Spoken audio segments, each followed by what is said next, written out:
कानपुर की बड़ी हवेली आज दुल्हन की तरह सजी थी। हवेली का वारिस निखिल आज अपनी पढ़ाई पूरी करके यूएसए से वापस आ रहा था। उसकी बड़ी माँ कल्याणी देवी हवेली के गुप्त कमरे में घूप अंधेरा कर मोमबत्ती की रोशनी में पूजा को अंजाम दे रही थी। उसके सामने रखी हुई मूर्ति आधे मानव और आधे चमगादड़ की थी।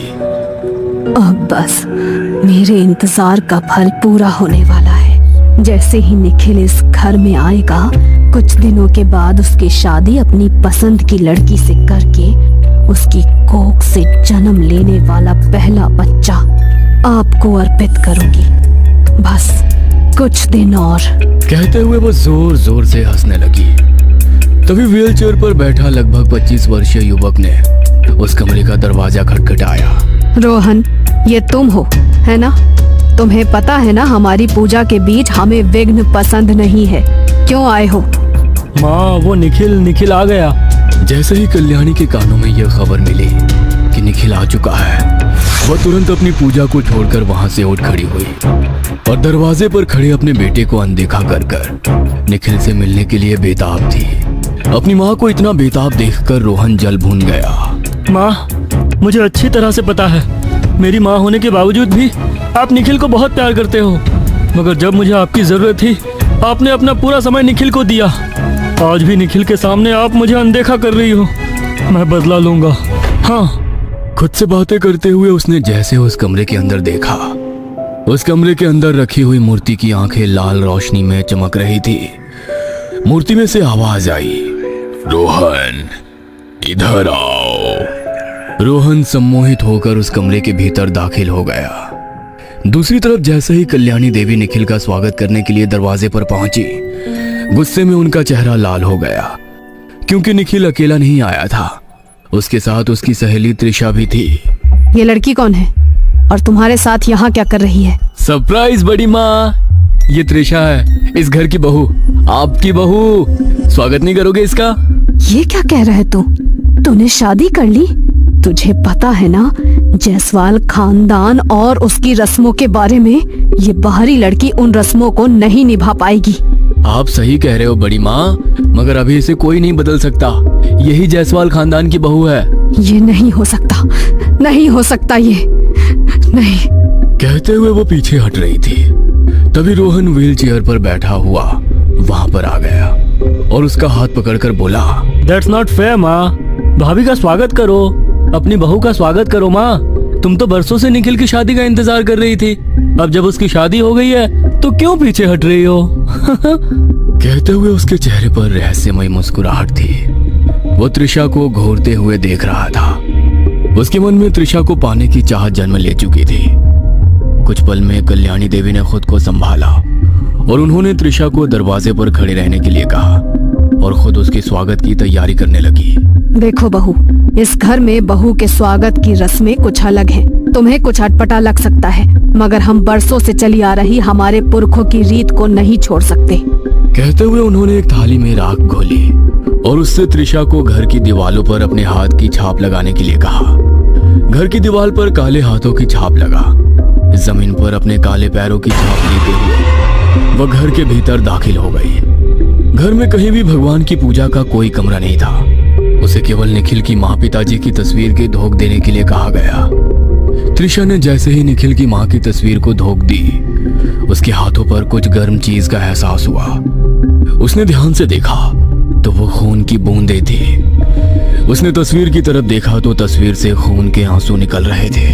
खून? कहाँ है खून? वो तस्वीर में से खून निकल रहा है। त्रिशा के कहने पर जब निखिल ने तस्वीर की तरफ देखा तो वहां पर कोई खून नहीं था।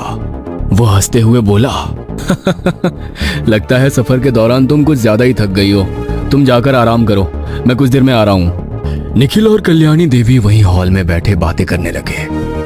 निखिल के यूं बिना बताए शादी कर लेने के कारण कल्याणी देवी उससे नाराज थी, मगर निखिल अपनी चिकनी चुकड़ी बातों से उन्हें मनाने की कोशिश कर रहा था। उन सब बातों के बीच वहीं पर बैठा रोहन खुद को उपेक्षित महसूस कर अपने व्हीलचेयर के साथ वहां से निकलकर खुद को उस पूजा के कमरे के अंदर बंद कर लिया। अब बहुत हुआ माँ। जैसे तुमने छोटी माँ को अपने रास्ते से हटाया था, अब मैं तुम्हें और निखिल को अपने रास्ते से हटाकर हमेशा के लिए त्रिशा भाभी नहीं त्रिशा को अपना बना लूंगा। कहते हुए उसने वहां पर रखे हुए अपनी माँ के काले कपड़े पहने और पूरे शरीर पर भस्म लगाकर पूजा शुरू कर दी। दूसरी तरफ कमरे में अकेली बैठी हुई त्रिशा निखिल का इंतजार करते हुए वहीं पर सो गई। अगली सुबह जब उसकी नींद खुली तो उसकी आंखों के आगे कल्याणी देवी खड़ी थी। सुबह के 7 बज चुके हैं। घर के सारे नौकर अपने अपने कामों में लगे हुए हैं और आप अब तक सो रही हैं। उठिए, जायसवाल खानदान की बहुएं इतनी देर तक नहीं सोती हैं। समझी, आपने भले ही हमें बिना बताए शादी कर ली, मगर घर के बड़े होने के नाते कुछ रस्मों को पूरा कराना हमारा फर्ज है। तैयार होकर आइए, नीचे आपका इंतजार हो रहा है। दूसरी तरफ रोहन अभी भी उस पूजा के कमरे में था। उसके हाथ में 2 गुड़ियां थी जिनके ऊपर वो तंत्र क्रिया कर रहा था। इधर त्रिशा जब नई नवेली दुल्हन की तरह सज धज कर जब नीचे पहुंची तो उसे देखकर कल्याणी देवी नाराज होकर बोली, बहू, कितनी देर लगा दी तुमने तैयार होने में। यहाँ पर सब लोग तुम्हारा इंतजार कर रहे थे। कल्याणी के कहने पर त्रिशा ने जब उन लोगों को गौर से देखा तो सारी औरतें घूंघट में थी और उसके आते ही अजीब तरह से रोने लगी, मानो शादी की रस्में नहीं बल्कि किसी के मरने का मातम मना रही हो। सभी त्रिशा को बीच में बैठाकर उसके आसपास घूमने लगी। वे कुछ मंत्र पढ़ते हुए उसके ऊपर पानी की छींटे डाल रही थी। कुछ देर के बाद उन लोगों ने त्रिशा के बालों को पकड़ा और उसके बालों का कुछ हिस्सा काट दिया। ये क्या, आप लोगों ने मेरे बाल क्यों तोड़े? जो हो रहा है उसे होने दो, खामोश रहो। उसके बालों को काटकर उन लोगों ने जैसे ही उसके बालों को जलाया वहां धुआं ही धुआं हो गया। त्रिशा को सांस लेने में भी तकलीफ हो रही थी।